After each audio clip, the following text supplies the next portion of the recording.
Everybody that just joined us. I'm Corina du Toit. I'm the ADA Program Manager.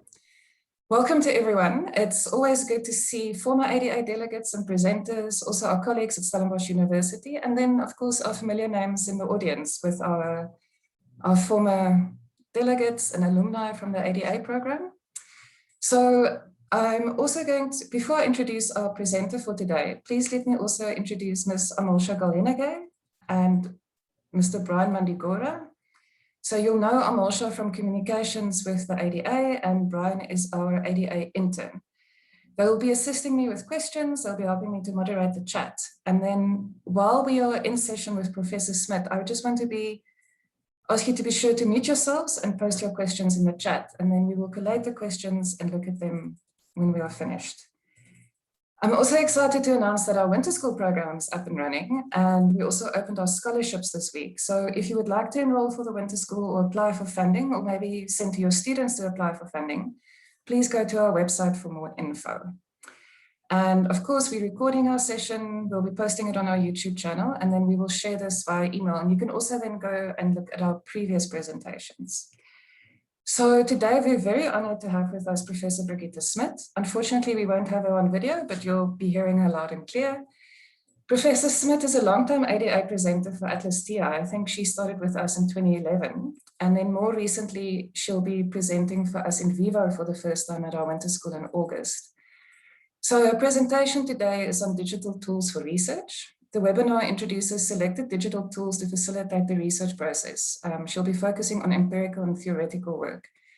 We will distribute her PDF presentation at the end of the webinar, and then of course you can go back and rewatch it on our YouTube channel. So about Prof Smit, she is currently an assistant adjunct professor at the University of Alberta, Canada, and a visiting professor at the University of Johannesburg in South Africa. Prof Smit is a twice National Research Foundation rated researcher, a senior accredited professional trainer of ATLAS, of which there are not many in South Africa, and also a former research professor in educational leadership and management at the University of South Africa, or UNISA. Her research focuses on qualitative research methodology, female leadership, and relational ethics. She serves as a co-editor of the International Journal of Multiple Research Approaches as the editor for Africa, and for the International Journal of Qualitative Methods. You can find out more about her in her LinkedIn profile, and we will be posting that as we go through the chat. Amolsha, maybe if you can paste the LinkedIn profile also as we go. And then I am going to hand over to Prof Smit now. So Prof, over to you, the floor is yours. Thank you, dear Corina and Amolsha, for those kind words and for making me feel so welcome. Goodness gracious, you shouldn't be reading all that CV stuff. It's not important at all. As long as I do my job today, and hopefully I'll do a good one and so forth. So I will just need to get around sharing a screen. And let me just quickly do that, dear colleagues, so that we are on the same page. I also need to annotate. That means I need a little spotlight. And then I need to get into slideshow. Just give me a minute to spin it, so to speak. And just one moment. Let me just swap here, presenter mode and so forth. Okay. If I got it correct, perhaps Amolsha or somebody can just confirm that you can actually see the screen. You can see digital clearly. Tools. Excellent. Perfect. Thank you so much. Perfect. So on that screeny note, dear colleagues, a very good afternoon or good morning, good evening, whichever part of the world you are listening in from. And thank you for joining us today. And it's really an honor to be speaking to you on this topic. It's something that comes so naturally to me that I'm thinking, but everybody should know this, or everybody knows it. So forgive me for those words, but I hope you'll pick up a few tips today, because this is about making your life a little easier using software and not perpetuating the laboriousness and so forth. So that's the reason why I decided to teach or to do this webinar on digital tools. And I really, truly hope that you'll have some fun with me, because I'm going to do all sorts of funny things. And no, not funny things, but at least try and make it as interesting as possible. Okay, so unfortunately, I can't say hi to everybody and so forth, and that's Corina did that in part. But let me then start off by taking us back into the good old analog days. And some of you may say, what is that? So you will be giving your age away if you recognize these things. These things are called tapes. And for those of us who are a little older, we shouldn't say older, we have just grown and we are wiser. And but this is how I kind of still did my master's, with tapes. I graduated from tapes to dictaphones with recordings of empirical data, interviews, and so forth. And I had these hundreds and hundreds of pages. So maybe some of you can resonate with that. If you want to chat to me in the chat box, and maybe just give me a heads up or a high five to say, yes, I know that. And that is exactly what we have graduated from. As you may or may not recall, in South Africa, certainly very recently, the Minister of Communications, if that's the right name of the portfolio, I'm not too sure, but it was a minister, but I think it's a communication, announced actually the shutdown at the SPCA, which is our broadcasting system, shutting down analog, what shall we call it, broadcasting, and we now on digital. So the question, therefore, comes to mind, or should come to mind. Okay, so we are now in the digital era. What does that even mean? And how does that look like? Now, there are hundreds and hundreds and hundreds of tools and apps and goodness knows whatever. And I've decided just to focus on a few that might be helpful for your research journey. And I've just completed, by the way, just before I went onto this Zoom, at 11:45, I've completed a course with the University of Pretoria, also talking about doing the literature review using software and using some other tools. So, so this is certainly something that I am very interested in. So I want to share with you a resource, and which is written, I happen to know Trina quite well, Trina Paulus, who did this text on digital tools for qualitative research. And as Corina alluded to earlier on, I am by choice a qualitative research methodologist, which includes some mixed methods research and a conceptual understanding of quantitative research, but certainly not my way of doing research. There is a follow-up on this book. It has just been released, 2021. And also by Trina, which is a really good book with regards to doing qualitative research in a digital world. To that end, dear colleagues, I quickly I used the snipping tool, which you should also be familiar with. And just to give you a sense of what are these people actually writing about in the academic world. And this was now sort of in the time, or just before the time, excuse me, I'm a bit with cold, before COVID actually started in all its earnest, if you like. But people were writing about, what is it with software? What is it in this digital world, and so forth? And also, how do we work with these tools and so forth? So I'm taking this a little bit further, but I do want to allude, perhaps, or highlight at least, just chapter 4, the paperless lit review. And that is something that I've been teaching quite passionately lately, using ATLAS.ti specifically, although MaxQDA can do it, and also NVivo, which you will also hear about later.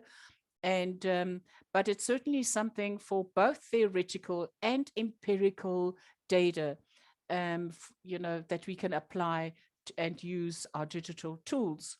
So these are the key references, just to acknowledge the authors here, and so forth.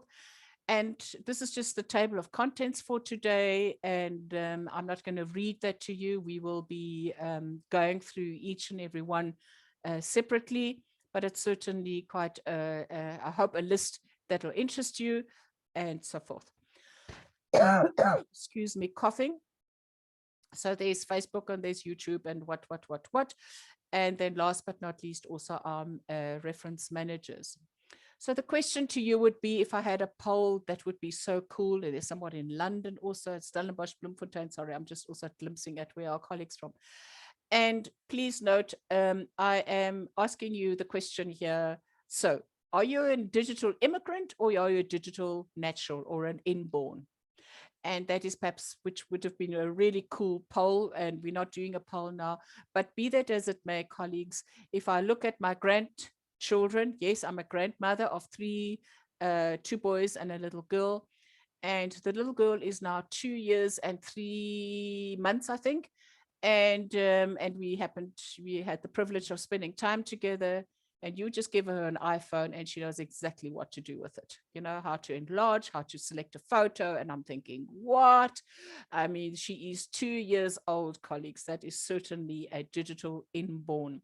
If the little child stands in front of a big TV screen and starts wiping the screen as if it were an iPad, you must know it is a digital inborn. Okay, they grow up with these tools, where some of us perhaps need to relearn or revisit or learn from our young folks. Okay, very quickly now, this may be taken for granted, colleagues, that computers, why do we use computers überhaupt, as they would say in German? Yes, there are many reasons for using computers and so forth. And some of us are actually still in the old-fashioned kind of mode, if you like. And my counter argument, because, okay, let me just interrupt this narrative. Colleagues, I have received quite some critique also from colleagues say, oh, Bridge, you and your ATLAS.ti, you and your gadgets, and you and your this and this and that. I said, okay, leave me alone.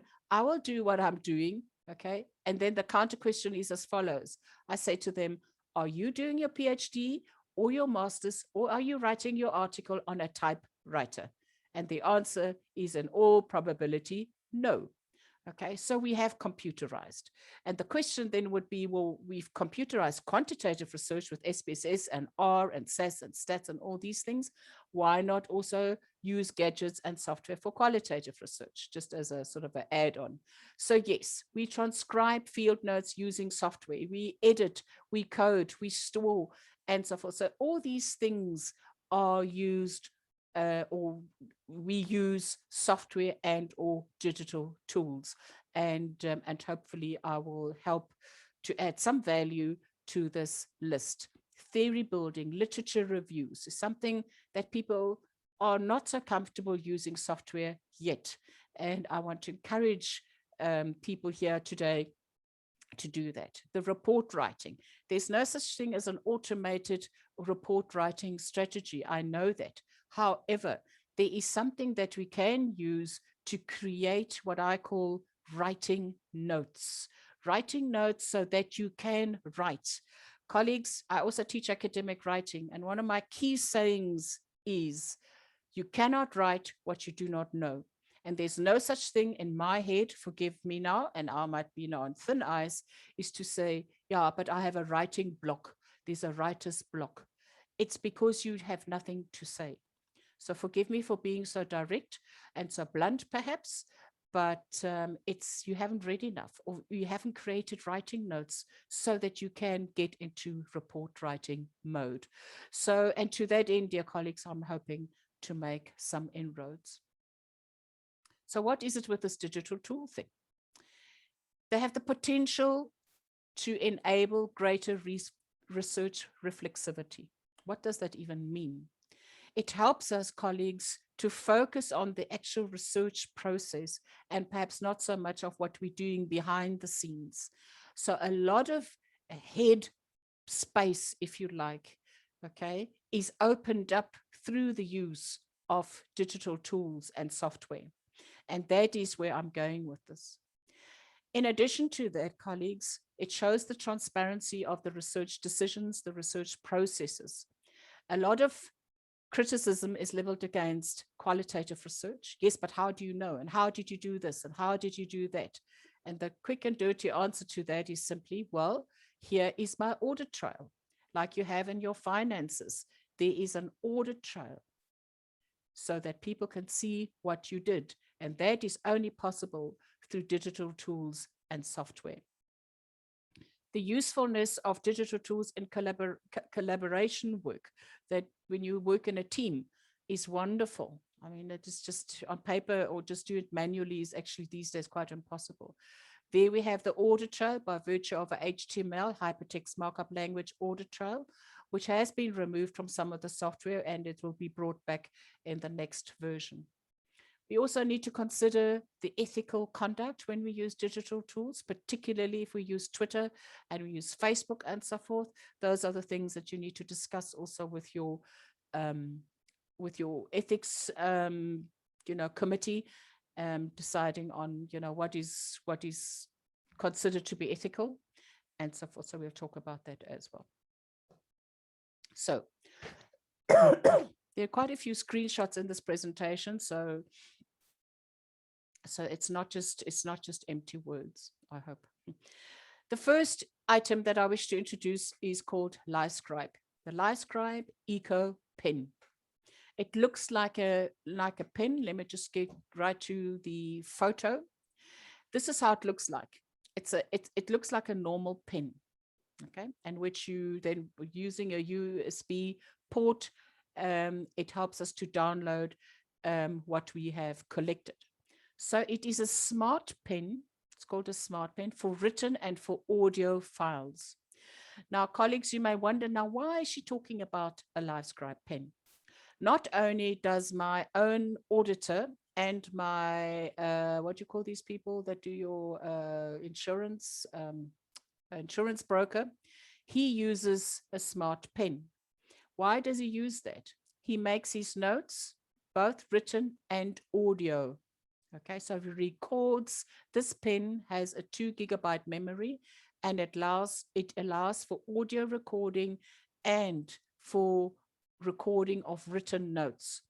And these two files, if you like, are synchronized, which is very helpful. Also, in terms of, if you think of the research process, and I know this is now, we are in COVID times, and maybe one day we'll be back into what's called so-called normal.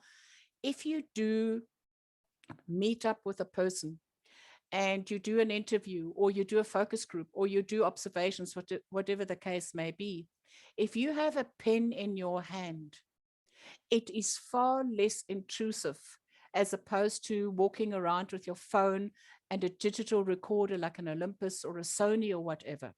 So a LiveScribe looks like a normal pen, but in actual fact, you are recording both of you writing notes, because every now and again you can make a little note as you write, or as you listen rather, to the interviewee, and you are recording.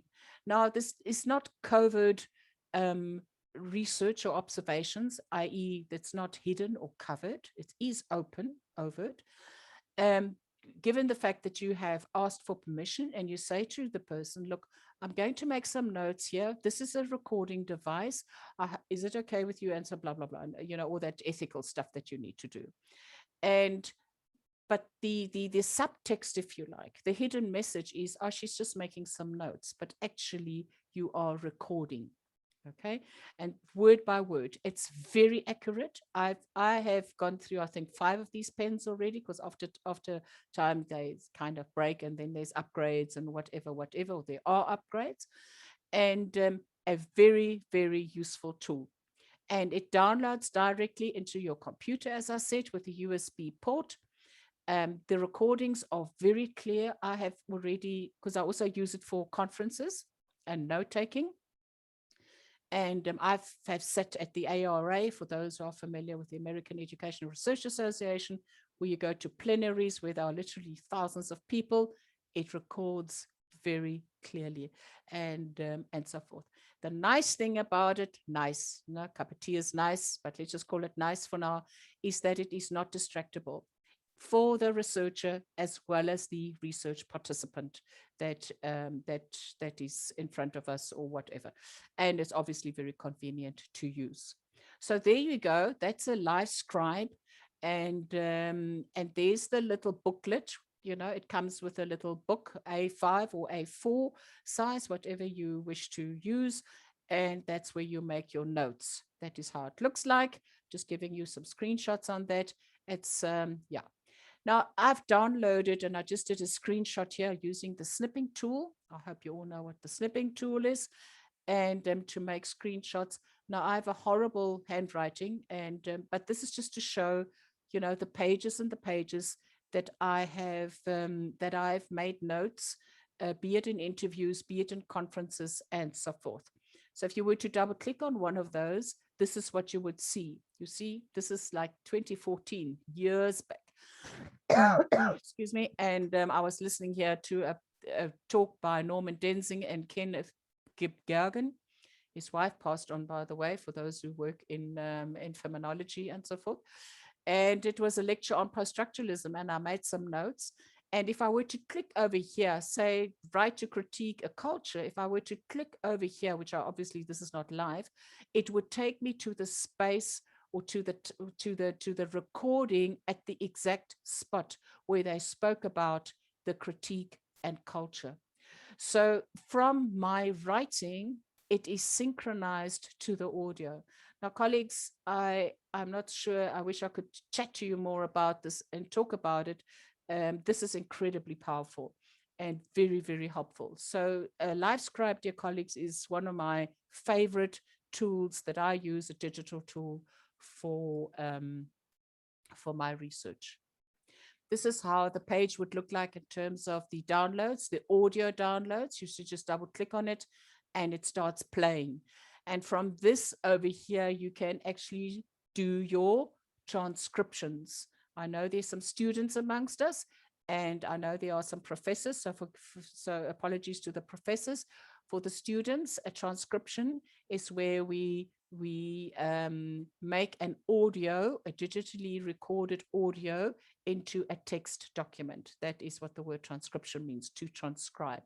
And we can do this over here.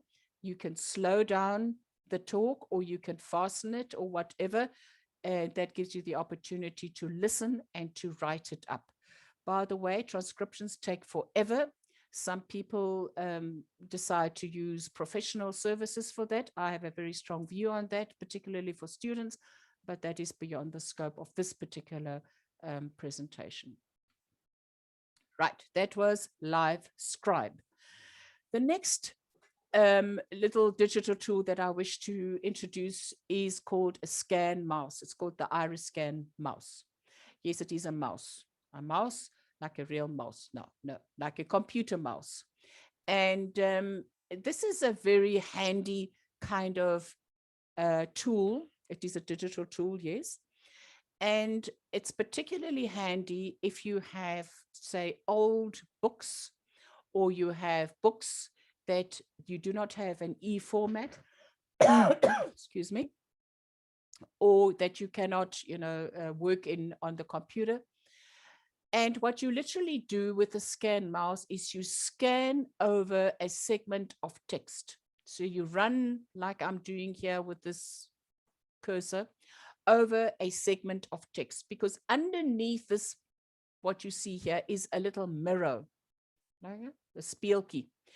And this mirror then actually records or takes in the words. I know this is not good English. It's scanning, in other words, the segment of text. Sometimes you just want a paragraph. Sometimes you just want a sentence. Okay. And then, believe it or not, and this is where the wow comes in, I hope, at least for some of you, is that you can save it. And guess what? You can save it as Word. And for those of us, I hope some of you will get all excited about this, because most of the scanning work that we are doing becomes a scanned PDF document. And some of us find it actually quite difficult to work in that document, because you can't really, provided you have the full PDF, and I know that many universities have that, but many of us actually don't have the true PDF Adobe package, the professional package. So be that as it may, even then, okay, you can convert obviously to Word if you have the full package, but very few have that. But this just gives us the opportunity to scan a segment of text and then convert that, save it as, and then convert into Word document. So this is a very handy tool. Maybe if you can write to me in the chat box. Oh, there are so many messages, so I'm not keeping track of that. Colleagues, I'm not sure whether you've heard of this, whether you've used it, but this is a very handy tool. Right. That was the scan mouse. So LiveScribe and the scan mouse. This is really about digital tools, dear colleagues. So there's nothing, what's the word? There's no really conceptual, deep, theoretical explanation and so forth. The next item or next tool that I wish to introduce is called Iris Notes Executive. And this is an Iris digital pen. Now this, it looks like a pen. It is a pen. And what it does is, and it doesn't work for me. I must be very honest with you because I have a horrific handwriting. Okay. So what it does is it turns handwritten notes into editable, can I say this word properly? Text. And to that end, dear colleagues, again, a very handy tool. So you clip this onto your notepad or whatever. You take the notes that, you know, you're writing notes down. You go to your computer, and again, with the help of a USB connecting and so forth, it types up the notes that you have made in writing. I hope some of you get excited about these things. There are really some really wonderful tools to make your life a little easier. And this is how it looks like when you download it. But like I say, I write far too ugly. When the good Lord handed out the handwriting gift, I was not in the queue. There's a similar tool, colleagues, and it's called an Iris pen, which is just the pen, which is also from the same, I think, the house that makes these things. And what this pen does, I actually have one of these also. Excuse me. And this is also a very handy kind of, this is like the scan mouse, but only in a pen. Okay. And so this is very useful, but it does not convert to Word. Okay. So you only get it in the same format as you have scanned it. So if you just want to scan a little bit of text, this is also a very handy tool. There's another make. Okay, that's okay. Just to give you an idea, these things are expensive.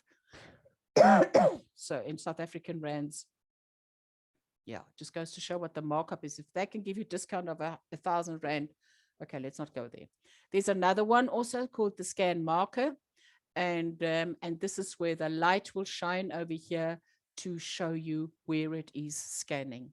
So these are just little bits and pieces, if you like, of tools that are actually quite useful. Here's my favorite one. It's called Dragon Naturally Speaking. Now, before I go into Dragon, it is a voice recognition software package. You get it in all different versions, professional and home and what. And in a nutshell, for those who have not heard of this before, as you speak, it types. And I'm going to illustrate it just now as I go out of this presentation into another software, and I'll show you then how that works. Now, colleagues, there is if you are on Windows 10, there is what they call dictate. Okay, if you just type in dictate, yes, you can dictate and it types. The difference between the Windows version of dictate and Dragon Naturally Speaking is that dictate, in my view, I've tested it, is not as accurate. It's perhaps good enough. That depends on what your needs are. Dragon, on the other hand, for me personally, works much better because you teach it your own voice. Okay, so what it does is it gives you a certain segment of text. You need to read it, and it captures your profile. And that I find really, really helpful. And you will see how accurate it is in a moment when I actually start using it. And you may be thinking, now, what the heck are you talking about, Brigitte? Why do we need that? Colleagues, again, if you think about your literature review, if I can just, because this is about research. If you think about your literature review, you have to read the literature, right? Everybody needs to read literature. So my question to you, and as I pose it to my students, is actually very simple. Why don't you just read out loud? Not only will you remember better, because you're reading out loud, you're hearing it, you're seeing it, excuse me, and it types for you. Yes, it types for you. So for those of us, that's me, I type with 2.5 fingers, 2 fingers, 2.5, 3, whatever. And so for me to use this Dragon is wonderful because I have to read it anyways. So I might as well read out loud. So I use Dragon. Colleagues, I have a friend-colleague at another university who has lost the use of her right hand because of cancer.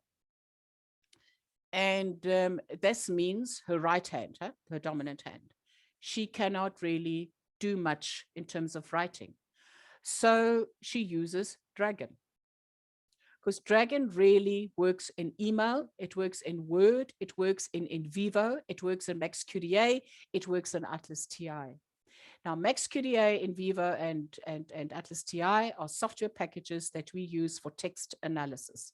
Okay, in simple English. Okay, there's far more to it, but just for now, and I will demonstrate by the end of the session. I can't remember how much time we've got actually.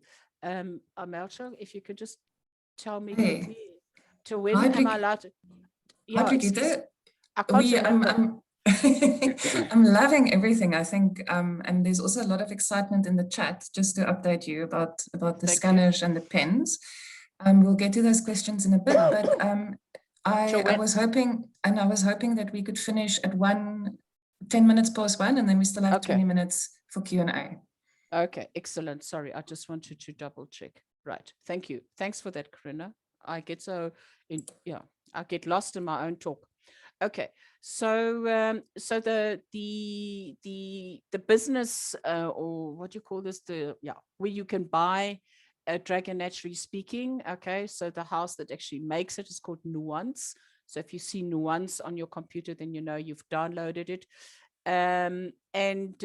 Like I say, it's also quite expensive. You can buy it at not Exclusive Books, no, at Incredible Connections, which is like a countrywide in South Africa computer store, and so that is somewhere, sorry, where you could possibly buy it, and so forth. I think if somebody wants to Google it, I think it costs about 3,500 rand, so it is expensive.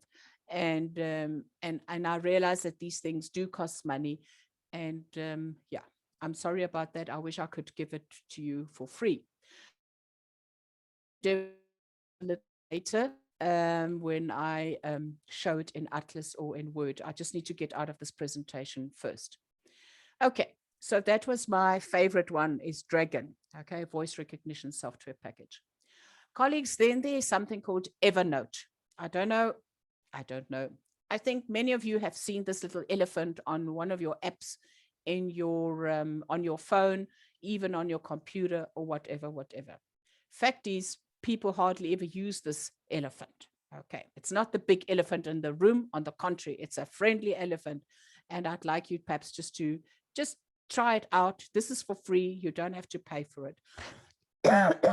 The nice thing about Evernote is there's an interface. That means it speaks to other software packages like Word, like ATLAS.ti. Okay, so if you make notes in Evernote, okay, whether you're on your phone, somewhere out in the wherever, so you see something interesting that relates to your research, take a photo of the school where you went to, or the hospital ward, or whatever, you can it links directly, like I say, to Word and to ATLAS.ti if you wanted to analyze that particular photo or whatever. So there's your evernote.com. You just need to register, and it doesn't cost money, by the way. Similar to Evernote, sorry, is Microsoft OneNote, and you may be familiar with that. So you could use also OneNote, okay? And there's a little bit of a difference between the two, and I've alluded to that. You can read that in your own time. But Evernote, like most of these apps, dear colleagues, you've probably also noticed that if you pay now, then all these other functionalities also come into play, and that irritates me quite a bit. But it is what it is, and we can't help that. But maybe OneNote then is something you might want to consider, which is also part of the Office package. What's it, 365 or something like that. Okay, so so these are also helpful little tools when something, you know, that you didn't plan for, you know, has come up in the field, and you haven't got your live scrub with you. You didn't bring, maybe your battery's flat or whatever, goodness knows, and of your digital recorder, but you do have your phone with you, and you can just make some notes there. Obviously, I don't even have to say that, pardon me, is that you could use your phone, obviously, with all the apps that you get on your phone. Some of us are very good with it. Others only use the phone to be a phone. Others use it for all the other things, from email to photographs to Instagram and Facebook and goodness knows what else. And but yeah, that is perhaps something that we have to learn to be a little bit more strategic about it.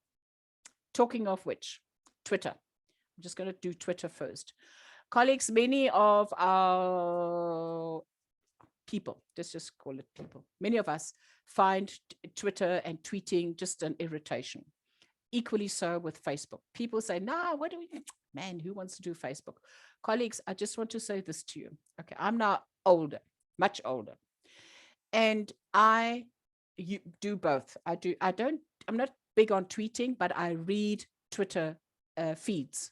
Okay, that means whatever people share. Equally so with Facebook. Much of my research and connections and many scholars use Facebook. They share articles, they share conferences, they share blogs, they share all sorts of interesting things. I have just registered for a lovely pre-conference workshop, which is offered, in fact, by one of our ADA trainers, Professor Sarah Tracy, and she offers a workshop on qualitative research and analysis, which is sometime, I think, 10th of June, if I'm not mistaken. Had I not seen it on Twitter, I would not have known. So I hope you get where I'm going with this. Colleagues, there are really some scholars who tweet and who do Facebook. I am not showing the pizza that I had last night, dear colleagues, on Facebook. Okay, so this is not what I'm advertising. I'm advertising the kind of academic exposure that Twitter and Facebook gives, and if it, depending on where the subject of the sentence was. So please, colleagues, I would really want to invite you, and you don't have to follow Donald Trump, okay? On a light note, that's not what this is about. This is about following scholars. By the way, at the ADA and then at the University of Stellenbosch, Professor Jonathan Jansen he does lots of tweets, okay, which is, you know, what you're doing, okay, tweeting, the verb, okay. Twitter is the name, obviously, of this app. So yeah, I just want to invite you to perhaps just reconsider. And also, dear colleagues, if you want to look up something like bullying, hashtag bullying, okay, learner bullying, or hashtag resilience, if you really look at, you know, academic constructs, these can be found through the application of ATLAS.ti, and they can be analyzed for you, okay, which is an automated kind of process, which is really doubly cool. I just made that up, by the way, doubly cool. Anyway, dear colleagues, so yeah, so these things speak to one another, and to that end, I think this is quite nice. Maybe some of you remember Skype. I can't remember when last we Skyped, but Skype was, in like a couple of years ago, was the way of communicating. Okay, that was now before we had Zooms and what. People still do Skype and so forth. I want to argue that Zoom at the moment is probably the most, what's the word, or is the easier of, you know, of some of these platforms to access. If you want to do an online interview, for instance, if you create a Zoom, let me just quickly, for those of you who don't know, you can do Zoom for free if you only talk for 40 minutes, okay, and you can only speak to a few people. If you want to pay for Zoom, like I'm paying for Zoom, I've got an account that I can take up to 100 people. Thereafter, like perhaps the universities and so forth, they've got like 1,000 people can get onto a Zoom platform. Fact is, for those of us who don't have money, okay, that's all of us, by the way, and you need to do an online interview, because this is what digital and software is all about, you can do a, say, 35-minute interview on Zoom. And the nice thing about Zoom is that the participant, your research participant, does not need the software, needs an email, so that at least you can send him or her the link, and obviously he or she needs data, okay? That means mobile data, so that she or she can actually talk to you. You take off the camera, you take off the video, okay, you mute all that so that you're saving on data. And then you can do a quick interview.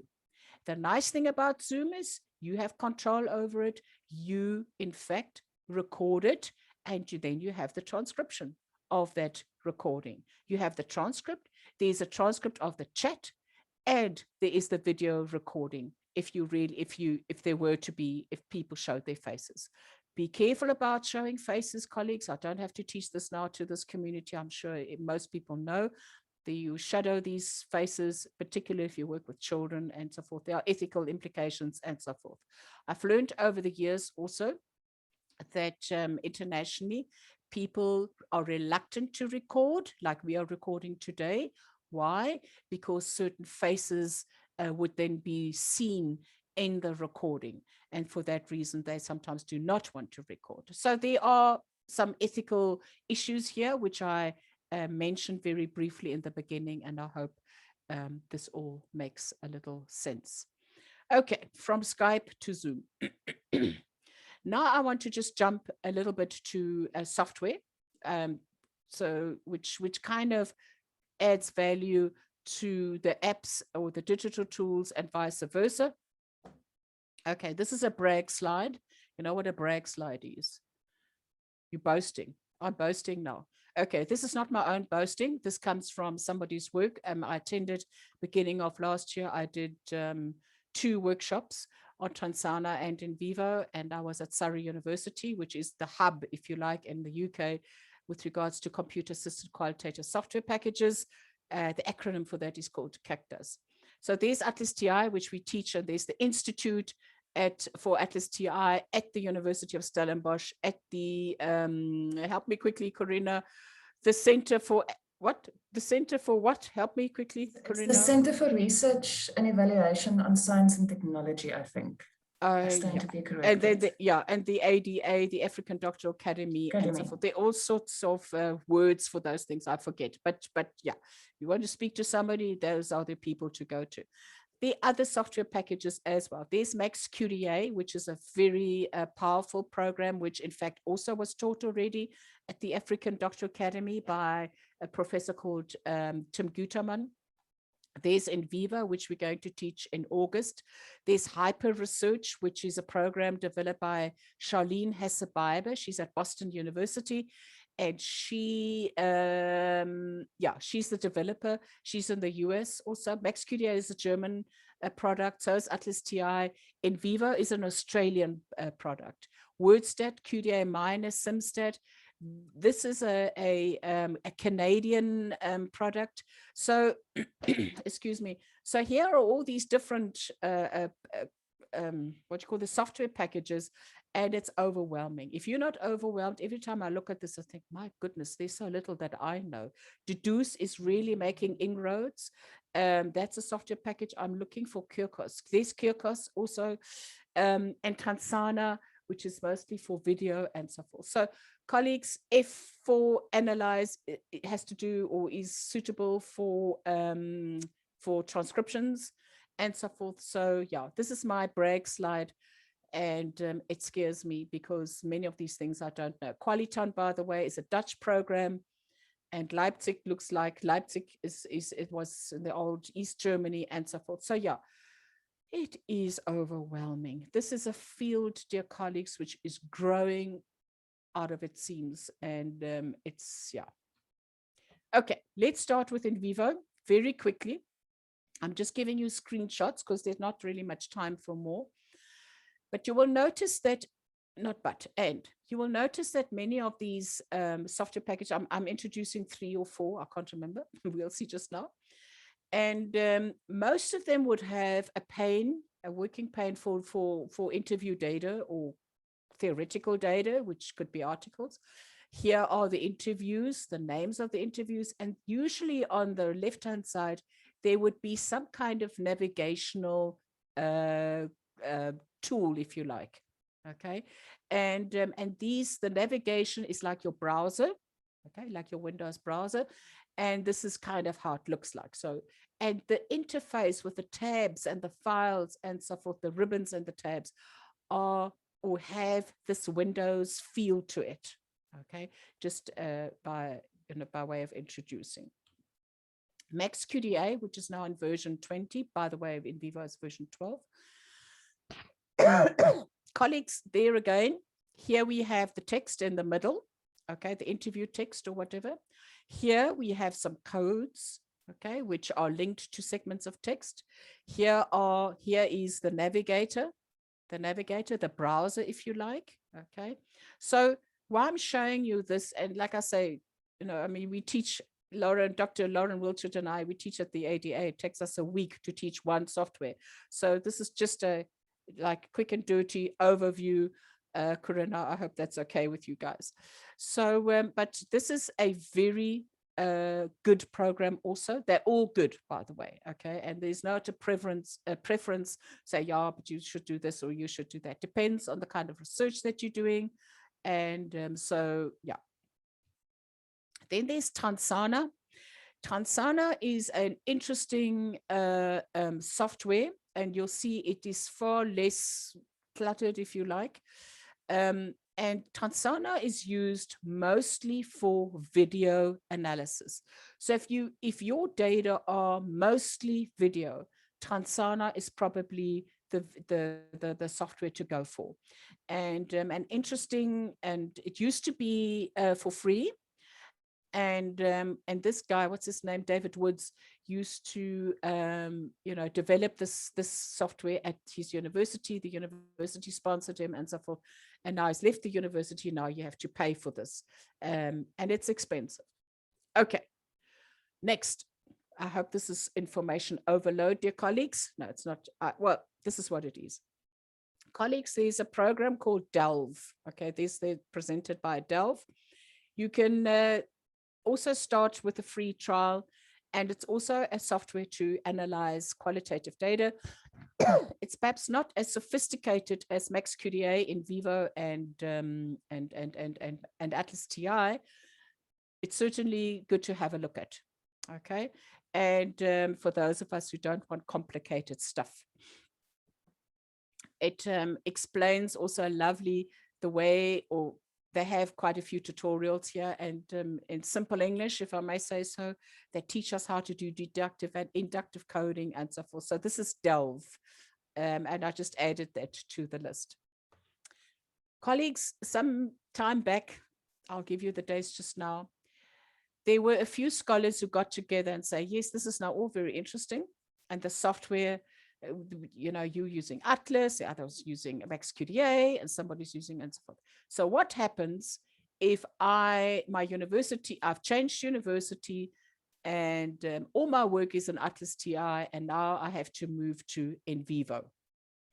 And that was quite a problem because, lecturers don't want to buy the software because it's very expensive, by the way.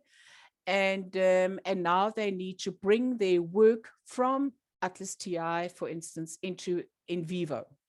And to that end, there were a few scholars who got together, the Rotterdam Exchange Format Initiative, and they decided, okay, let's design something, okay, which is way beyond my ability.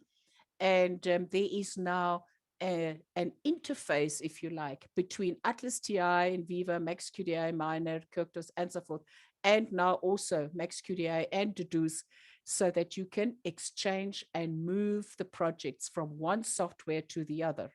Now, this is important information, colleagues. You may think, oh man, this is overshare. It's not quite overshare, because this is the way life happens. You move from university, or you decide, you know what, I find NVivo so much nicer than CAQDAS or ATLAS.ti, or whatever the case may be. However, you may have some projects lying in your ATLAS.ti software, and you wish to import those into NVivo.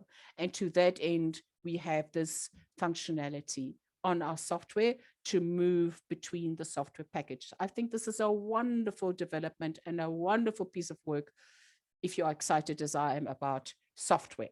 Okay, right, there's ATLAS.ti. And I want to say something quickly about ATLAS.ti with regards to the trial version. So for those of us, or those of you, if I may, excuse me, you've never heard of ATLAS.ti, you can download the trial version. Okay, a trial version means I can work on it and it'll work. Okay, it's as simple as that. But there's a but there. It's the full version. If you were to download it today, will be valid for 90 days. But you can only use it in those 90 days, 5 days, fully functional. If I say fully functional, I mean like 1,000 documents. No, we're not doing 1,000 documents, 500 documents, whatever the case may be. Or 200 quotations. That's fully functional. Once you've used up the 5 days, by the way, in the past, it used to be valid forever, but okay, that's another discussion. So what happens now is after 5 days, it resorts back to the limited version. What is the limited version? I just need to tell you that you can only have 10 documents, i.e. 5 articles or 5 interviews or whatever the case may be. I hope that makes sense. And then these other things, yeah, when we teach ATLAS, we speak about quotations and codes and so forth.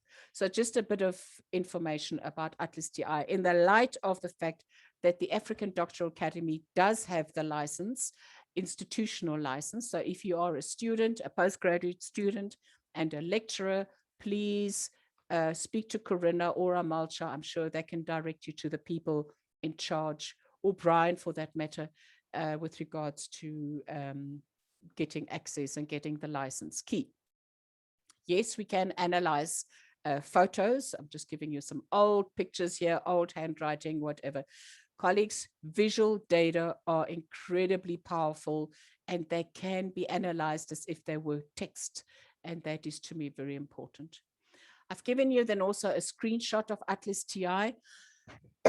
Excuse me. And here is the navigator, just like NVivo, similar to CAQDAS, where you have your interview or your, what you call it, your article text or whatever is here in the middle. Here are the codes. Here is the navigator where you actually can see what documents have I got, how many codes, and.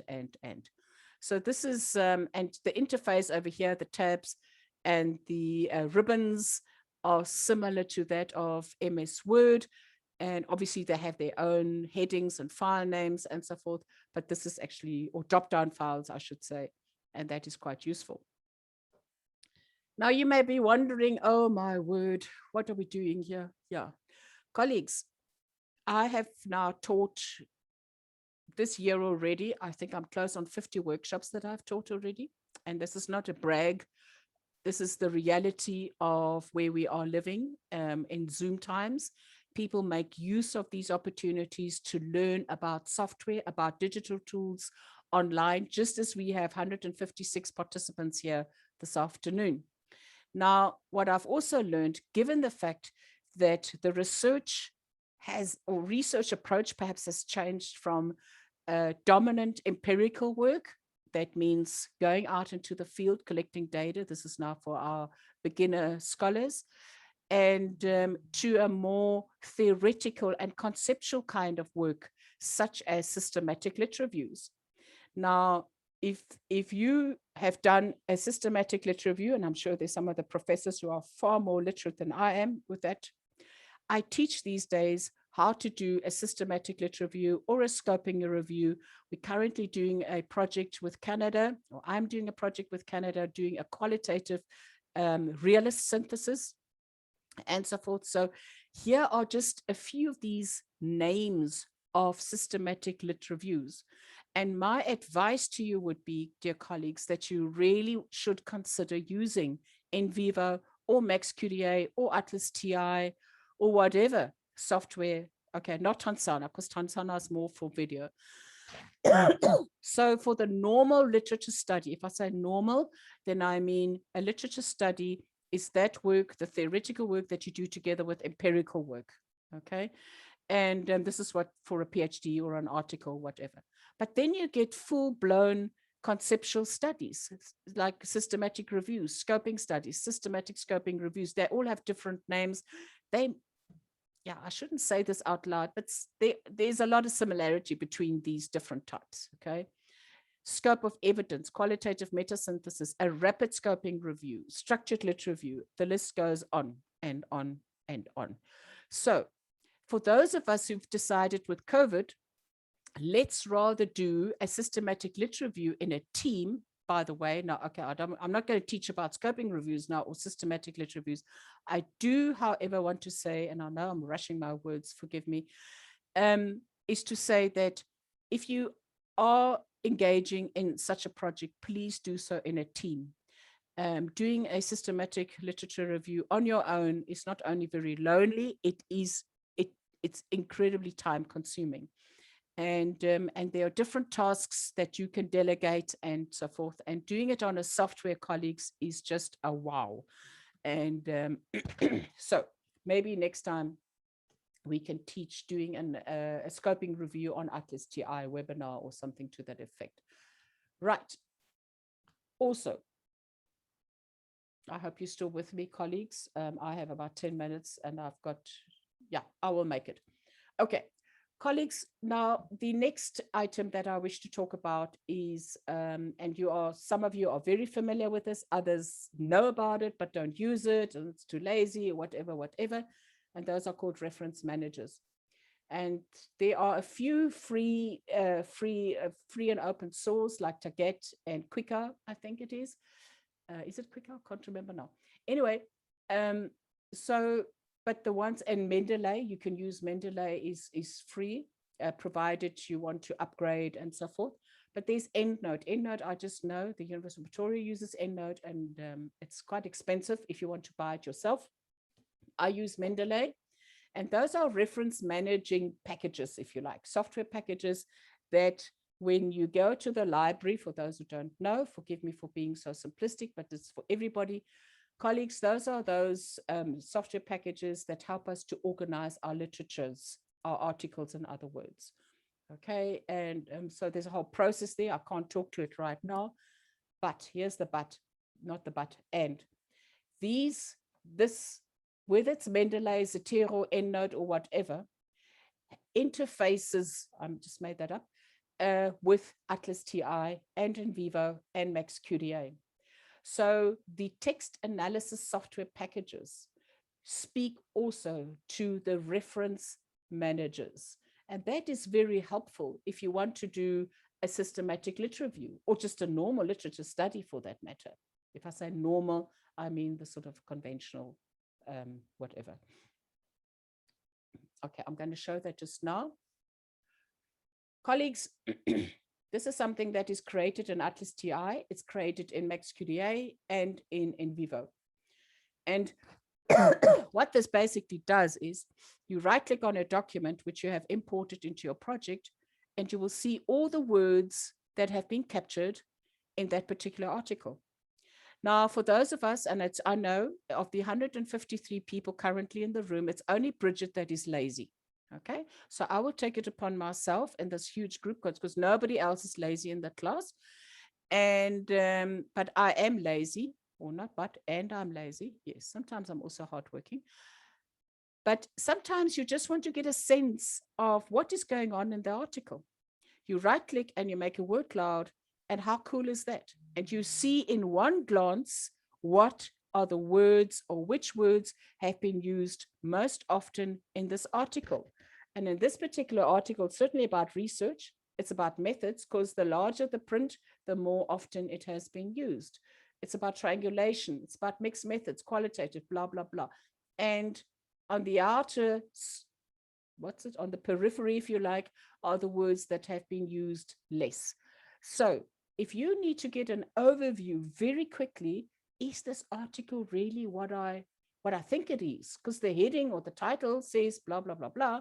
But when I look at the words, oh dear, it does not even speak to that I'm looking for. Say, for instance, you were looking for resilience over here. I don't think there's anything about resilience over here.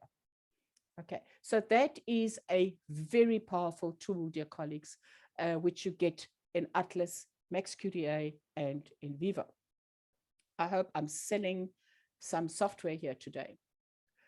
Then I earlier spoke about Twitter. Yes, ATLAS.ti works with Twitter feeds. I can literally type in a query, hashtag qualitative research. Give me just 50 recent tweets on qualitative research, and you'll be amazed what comes up, dear colleagues. I know you're probably thinking, no, this is rubbish. Colleagues, please don't underestimate the power of Twitter. That's all I'm asking. And hopefully if you play with these things, you'll get to know what's out there. There's an interface for ATLAS.ti and Evernote. Remember we spoke about Evernote in the beginning? Yes, if you have an account and you bring in those notes, those photos or whatever, you can analyze them in ATLAS. It is, yeah.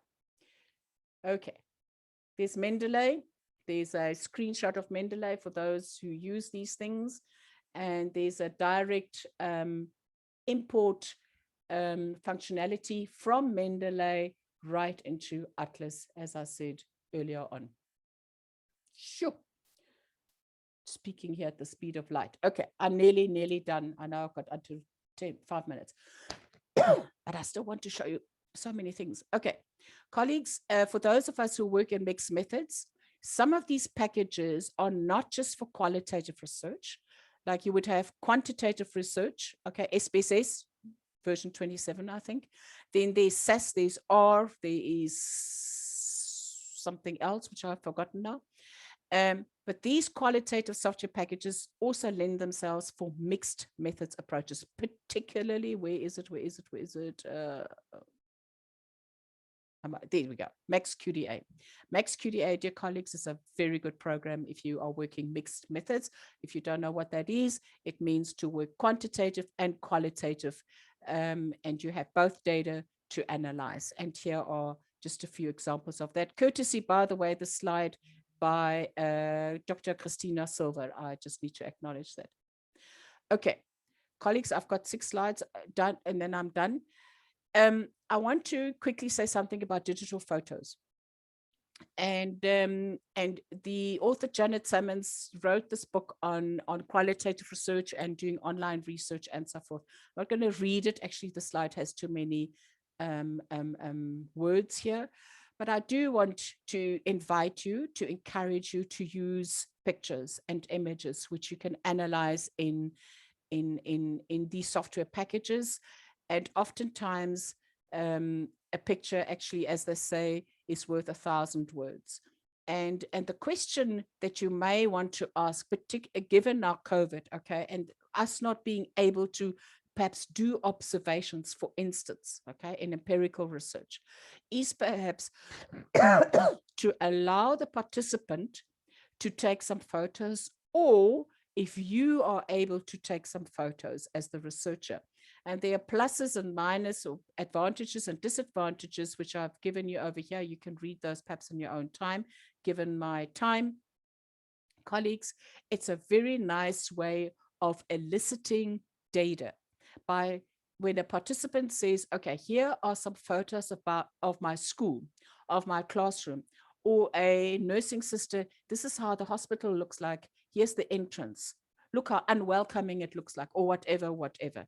Okay, so try and be creative with regards to using images, photos, which you can analyze in one of these software packages. Okay, I hope that makes sense. And then the question is, are you using the participants' photos, or are you using your own photos where participants need to speak to? You can do both. Whatever it is, discuss it and argue. This is what academic writing is all about, why you're doing what. This is another brag slide, comes from the Qualitative report. This is, by the way, a free and open source journal. I happen to sit on their board, and he's given us all these apps. So these are more apps than I just selected a few of them. This is like a recording app. This is a software package to analyze data. So what you get in software, dear colleagues, you also get in app versions, mobile apps. And so, yeah, even Mendeley and Dropbox and so forth. So, yeah, it is, I don't know about you guys, but for me, this is pretty cool. This is, okay, I'm nearly done. So just give me 2 minutes extra, please. ATLAS.ti, if you Google it, dear colleagues, this is what they call a smart note-taking app that empowers you to search and blah, blah, blah, blah. Now, again, to use it optimally, you need to buy it, okay? But you can perhaps use it for something, just to test it, okay? It's for free, but they do want a credit card if you want to get into this. But this is what I see, what happens these days in webinars like ours today. So what would happen is ATLAS.ti would be running alongside my presentation, and everything would be recorded as I talk, plus the comments say, I allowed some of you to chat to me, those conversations. So ATLAS.ti is actually, I think, very, very advanced in terms of also recognizing other voices. Remember what I said in the beginning?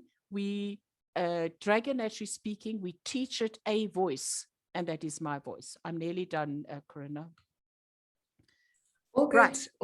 all good. Okay. Excuse me, 3 slides. TikTok. I'm sure you've heard of TikTok. And then you probably think, okay, now you're pushing it. Now you're pushing it, Brigitte, and I agree. I am pushing it. Fact of the matter is the young people use these things. Okay, you and I, as older professors or retired professors or whatever the case may be, may not think that this is very cool. Fact is, the Chinese have brought this to the social media platform market, and where you can do short videos and so forth. Okay, it's usually, comedies and stuff like that. Another fact is, you have about 15 seconds or a minute to record something. And sometimes it's just something, that just happened. And yeah, like I say, I'm just putting it there. I'm not, I don't have TikTok on my phone. So yeah. Okay, I think we are done now. Mr. Osborne, please may I be excused? My brain is full. I hope that's how you feel. Dear Brigitte, may I be excused? My brain is full. Yes, you may. Okay, I just acknowledged slide 54 by Dr. Christina Silva. There's my email and my cell phone number. You're welcome to WhatsApp or whatever. And I so wanted still to brag a little bit, but let me know. Yeah, maybe I'm not supposed to be bragging. And that is the end of the slide presentation. And I've made it by a minute to spin it, Corina. Wonderful. Why don't you brag a little bit, Brigitte? What else did you want to share for us? Okay, let's see if I'm able to do this. Are you going to do a demo for us? Yeah, I just want to show something in ATLAS.ti, if that's okay with you. Please. Okay, let me just double check if am I still sharing? Yes, I can see your ATLAS screen. Yeah. Okay, right. It's your ATLAS or Mendeley. Okay, no, this is ATLAS.ti. Let me just get into, if I may quickly get into the webinar literature review, so I'm opening up a project which I have prepared for you. And I just want to show you how that interfaces with Dragon. Now, wonderful. So what I've got over here is basically some articles. I've got, so I double click on it. I've got an article over here, which I could possibly analyze and do all sorts of nice things. I even brought in a photo for you of a very chilled, relaxed classroom situation. And what I can also do is I can bring in, sorry, that's wrong. I just wanted to go to, oh man, I want to go home and I want to add documents, and I will open up a new document, which is empty. And I want to show you, hopefully it'll work. Okay, I'm going to click on Dragon. I am dictating to show the class how Dragon Naturally Speaking is working. Okay, it took out. So, Brigitte, can you zoom your screen a little bit? I don't know if my screen is very small, but it probably is. Let me just try. Okay. Thank you.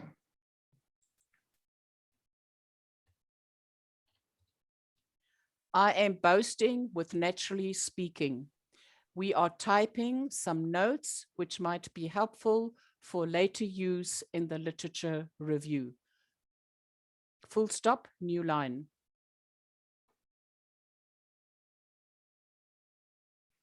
It's supposed to do that. Okay. Anyway, fact of the matter is you can use Naturally Speaking in ATLAS.ti. Okay, there we go. It's now still working because I haven't switched it off. Okay, now I switched it off. So colleagues, if you do your research and you want to make some notes, you can also do it. Let me just go home and I can perhaps make a little memo. I can write a little memo. If I type in here, I can say, let me just do this now. Let me just show you. New memo. You see, I didn't type it. I'm speaking to it. And I think this will also have wonderful applications for those people with hearing impairments. Exactly. Okay, so that was just a little bit of a brag. So for those of you who are interested in the photo business, let me just, here's a very neat kind of classroom. And here is a classroom that doesn't look too well resourced, but the way to do that is to literally, let me just click here. Can't see it. You're supposed to be able to see that. Let me just try this one. Okay, be that as it may, we're supposed to, it's scanned by the way, that's probably why it's not working properly. But yeah, it always works like that. You want to brag with something and then it doesn't work properly. But yeah, so you can bring in photos, which are very helpful. And on that note, it's 15 minutes past. So let me just close over here and perhaps entertain some questions. Excellent. Thank you, Prof Smit. That was very entertaining. So I have a few questions. I'm just going to try and group them. So Sharon and then McDonald noted that Otter.ie is also great for recording interviews. Exactly. And then McDonald noted that students can get it for $4.99, which is great. And then Jennifer asked, can that LiveScribe pen, can it only be used with the special paper or notebooks, or can you write on anything? No, you can't write on anything. You get a notebook with it because the notebook is synced, if you like, with the audio. So that's why you need that specific notebook. And you can replenish them. Okay. Yeah. When you buy the pen, you get one book, but if you want more, you get a packet of 4 books. Wonderful. If you want to buy more. Yeah. Thank you. We've actually got a colleague here from Bogota in Colombia. So I think that's our furthermost sharing person. Wonderful. Welcome, Renee. So Matty also noted that if you are an iOS user, instead of using LiveScribe, you can also look at using the Apple Pen. And so if you have that ecosystem, then, so Marian Otieno asked, can the Iris Note executive decipher and convert illegible handwriting into editable text? Unfortunately not. Okay. If you, excuse me, you need to, your handwriting needs to be quite neat. And that is why it doesn't work so well for me. I just thought, let me just show it to you, because I have seen students in my class those days when we were still busy. We were able to, still teach, face to face. And I had students in my class using it and it worked very well for them. But they write very neat, not like me. Okay. Yeah, I think it will also be quite not so good for me. Then in Dali, Bolcha asked, do the tools work for languages other than English? This was when you were doing Dragon Naturally Speaking. That's a very good question. Yes, it does. It does. You set it. I can't tell you which languages, but yeah, there's a setting there, which is German, I think, English. I think it's Mandarin, but I'm under correction. I would have to check that. Okay. Yes, good question. Okay, sorry. Then from Chimwemwe Tembo asked, can I merge my questionnaire survey form with LiveScribe for interviews in the field? This is so I can follow all the questions I need to ask, take notes and record all at the same time. I think the person just needs to quickly ask me that again. What Okay, exactly so, that you wish to do? Chimwemwe, are you able to come online and quickly ask your question live? Are you there? Maybe Chimwemwe, you can we can email you. Yeah. So Prof, sorry, I just want to say, can you display your slide again with your email address? Because I know you're open to, because you also do, you can teach, if people want to approach you to teach Atlas, I think that's possible, if I'm not, and you can also consult on research projects. So yes, I do that. Yes. Yeah. Yes, can absolutely. you see the slide? Can you see it? I can see it now. So please, colleagues, you're very welcome to contact Prof Smit. She's available for consultations and for courses.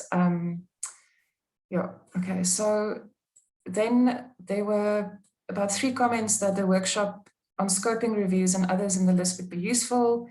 Matty said a non-systematic literature review. So I think we must definitely look at seeing if there's opportunity later in the year, Prof Smit, to maybe do a one-day course on Atlas for the literature review or similar. Okay. Then Charmaine Williamson said hi. I know that you're colleagues. And then, hello, Charmaine. Then Jennifer Watermeyer asked, which are there free softwares? You know, as we don't always have these institutional licenses. So where could one also get access to some interesting software? I think you need to Google that. That's a quick and dirty answer to that. If I may perhaps just say, ATLAS.ti has a student version, which costs $99 US. Yeah. And in the current exchange rate in South Africa certainly is actually quite favorable. So it'll cost you around about 1,400 Rand. Now, I know it's a lot of money, and it is valid for 2 years. I would certainly consider it worth my while to invest in that. Just to make your life also a lot easier, both in terms of the empirical work and the theoretical work. The problem, okay, let me just, sorry, Corina, just to belabor the point, just for one sec. Not the problem, but the risk, let's rather call it the risk of using free and open source is that if the system crashes, you have no backup and you have no support. And that is the sad part about free and open source. Whereas with ATLAS.ti, for instance, and MaxQDA and NVivo, there is support from the developers. Say something happens to your work, then at least you know where to go to. And you have the institute at Stellenbosch as well that offers support. So it's also, for me, software is a lot to do with support at the end of the day. It's a fair point. So if with free software, you get what you pay for, I guess. Yeah. And then from Paskar, our colleagues at Paskar, Mary Mutinda asked, I think this was when you were doing the text-to-speech. She was wondering if it's also great for the audit trail on reflexivity for ethnography/field work. Yes, absolutely. Absolutely. Okay. Yeah, I think that's a very good point. Yeah, it is. It is. Yeah. And then Matty, she has an ATLAS.ti question. She's wondering, what is the compatibility between an 8 and 9? She has students that are working on both, but she herself has 8. Oh dear. Okay. Oh dear. Marty, very quickly, you can go upwards, but not backwards. So in other words, you cannot, if you got 8, you cannot read 9. But if you have 9, you can read 8. I hope that makes sense. Okay. So, and there's no more support for version 8. And yeah, that's unfortunately how it works. That's beyond my jurisdiction and beyond the ATLAS.ti Institute at Stellenbosch as well. So I just want to mention, I think I've come to the end of the questions that were posted. If I missed one, please do make a post. You can post in the chat now, or you can raise your hand if you would like to ask Prof Smit directly. Prof, certainly from my side, I know that you're very busy this week. You're also teaching ATLAS today at Pretoria, University of Pretoria, and I just so thoroughly enjoyed this presentation. And I am definitely going to start scratching around with some of the things that you shared. We will be emailing the presentation to our delegates, and we'll also post this on our YouTube channel, which I'm posting in the link again in the chat. So for those of you that would like to know more about NVivo, Prof Smit is teaching for us on 12 and 13 August at our winter school. You can enroll, you can just go to our website. I'll post that in a second. Then also Prof Smit, as I mentioned before, and you can see her email address on the screen. She's also available for consultations if you need to chat to her, if you need to find out where she's teaching ATLAS next, if it's not at the ADA, if it's open to other delegates. And then Prof, I don't know if you can see on the chat that there's a lot of appreciation for what you shared today. And I think you made it incredibly accessible for us. So thank you very much for that. If there aren't any more questions, I don't see any hands raised. I think we should close out the session. I hope that everybody has had a productive and valuable session. Amalsha and Brian, anything from your side? Does not look good, so okay, good. Thanks, Amalsha. So I think that concludes it for us. I'm going to close out the session. Prof Smit, I hope you can go and drink something soothing for your cough, and we'll chat soon. Thank you. Thank you. Thank you again. Thanks for having me, everybody, and have a good afternoon or good morning, whatever. And thanks again for the opportunity. Wonderful. Thank you for agreeing to it. Thank you. Thanks, Prof. Bye. Bye. Cheers. Thank you, everyone.